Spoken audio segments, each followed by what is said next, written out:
এখন শুনবেন স্থানীয় সংবাদ এবং পরবর্তী অনুষ্ঠান ঢাকা থেকে রিলে করে আপনাদের শোনানো হবে। আসসালামু আলাইকুম। সন্ধ্যে ৭টা, বাংলাদেশ বেতার সিলেট। সংবাদ পড়ছি রুহুস সাদিয়া। সারা দেশের মতো সিলেটেও আগামীকাল পালিত হবে বিশ্ব ধরিত্রী দিবস। পৃথিবীর প্রতি আমাদের দায়বদ্ধতা ও মমত্ববোধকে স্মরণ করিয়ে দেওয়ার জন্য দিনটি গুরুত্বপূর্ণ। এবছর ধরিত্রী দিবসের প্রতিপাদ্য আমাদের শক্তি, আমাদের পৃথিবী। এই দিবসের প্রাক্কালে জীবাশ্ম জ্বালানির উপর নির্ভরতা হ্রাস এবং নবায়নযোগ্য শক্তির প্রসারের প্রয়োজনীয়তার উপর আলোকপাত করা হয়। পরিবেশ ও প্রকৃতি রক্ষার মাধ্যমে ধরিত্রীকে টিকিয়ে রাখাই দিবসটির একমাত্র লক্ষ্য। প্রযুক্তিকে কাজে লাগিয়ে একটি টেকসই এবং সবুজ বিশ্ব গড়ে তোলার লক্ষ্যে প্রতি বছর দিবসটি পালন করা হয়ে থাকে। পরিবেশ সম্পর্কে জনগণের সচেতনতা বৃদ্ধির জন্য প্রতি বছর 22শে এপ্রিল বিশ্বের 193টি দেশে দিবসটি পালিত হয়ে আসছে। পৃথিবীকে নিরাপদ ও বাসযোগ্য রাখতে জলবায়ু সংকট এবং পরিবেশ দূষণ রোধে তাৎক্ষণিক পদক্ষেপের প্রয়োজনীয় দৃষ্টিকে আকর্ষণ করতে সারা বিশ্বের প্রতি পরিবেশ সচেতন মানুষের বিভিন্ন কার্যক্রমে অংশগ্রহণ করে। দিবসটি উপলক্ষে নানা কর্মসূচি পালন করা হবে। কর্মসূচির মধ্যে রয়েছে র্যালি, সচেতনতামূলক প্রচারণা ও আলোচনা সভা। অনাকাঙ্ক্ষিত গর্ভধারণ রোধ করে সুখী পরিবার গড়তে পরিবার পরিকল্পনার পদ্ধতি গ্রহণ করে শীর্ষক সেমিনার অনুষ্ঠিত হয়েছে আজ মৌলভীবাজারে। জেলা পরিবার পরিকল্পনা কার্যালয়ে অনুষ্ঠিত সেমিনারে প্রধান অতিথি ছিলেন জেলা সিভিল সার্জন মামুনুর রহমান। সেমিনারে সরকারি কর্মকর্তা, মাঠ কর্মী, সাংবাদিক, নবদম্পতি মা ও জনপ্রতিনিধিগণ উপস্থিত ছিলেন। জেলা পরিবার পরিকল্পনা অধিদপ্তর এর আয়োজন করে। সরকারি বেসরকারি ব্যবস্থাপনায় হজ যাত্রীদের স্বাস্থ্য পরীক্ষা আজ থেকে শুরু হয়েছে মৌলভীবাজারে। শুক্র ও শনিবার ছাড়া প্রতিদিন সকাল 10:30 থেকে 2টা পর্যন্ত সিভিল সার্জন অফিসের ইপিআই সেন্টারে স্বাস্থ্য পরীক্ষা অনুষ্ঠিত হবে। চলবে 12 মে পর্যন্ত। এই সময় প্রত্যেক যাত্রীকে সব প্যাথোলজিক্যাল রিপোর্ট সঙ্গে করে আনতে বলা হয়েছে। আধুনিক ও বৈজ্ঞানিক পদ্ধতিতে দেশীয় প্রজাতির মাছের বংশবিস্তার ও উৎপাদনের কৌশল বিষয়ে প্রশিক্ষণ অনুষ্ঠিত হয়েছে আজ মৌলভীবাজারের কমলগঞ্জ উপজেলা পরিষদে।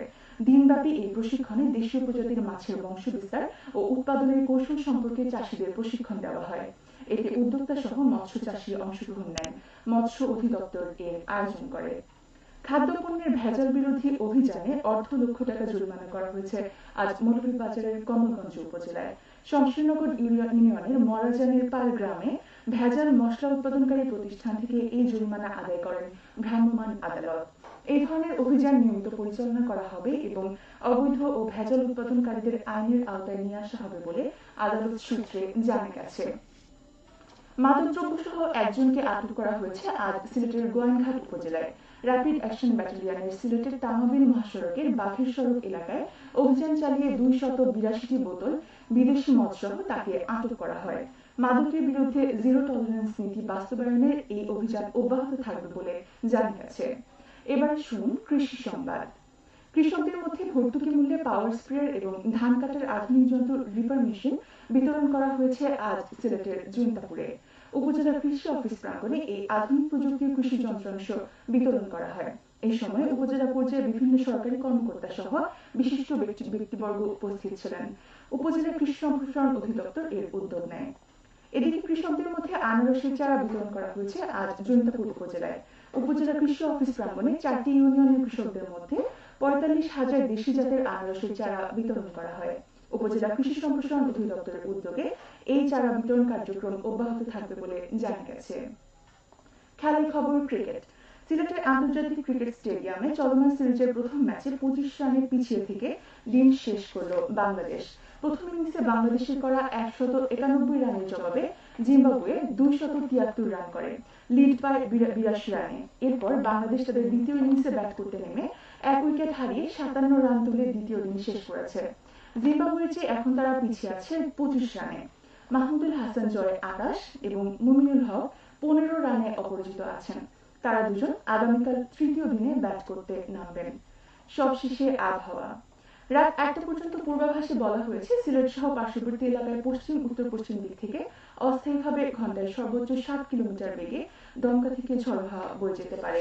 সেই সঙ্গে হতে পারে বৃষ্টি অথবা বজ্রসহ বৃষ্টিপাত। এসব এলাকার নদীবন্দর সমূহকে 1 নম্বর সতর্কতা সংকেত দেখিয়ে যেতে বলা হয়েছে। আজ সিলেটের সর্বোচ্চ তাপমাত্রা ছিল 33.2 ডিগ্রি এবং সর্বনিম্ন 23.7 ডিগ্রি সেলসিয়াস। বাতাসের আর্দ্রতা ছিল সকালে 73 এবং সন্ধ্যায় 79%।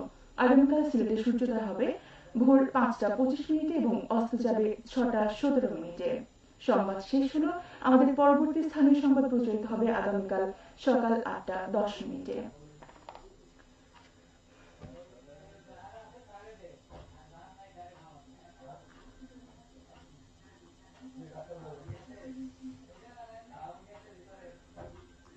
জানি না, আমি তো শুনছি।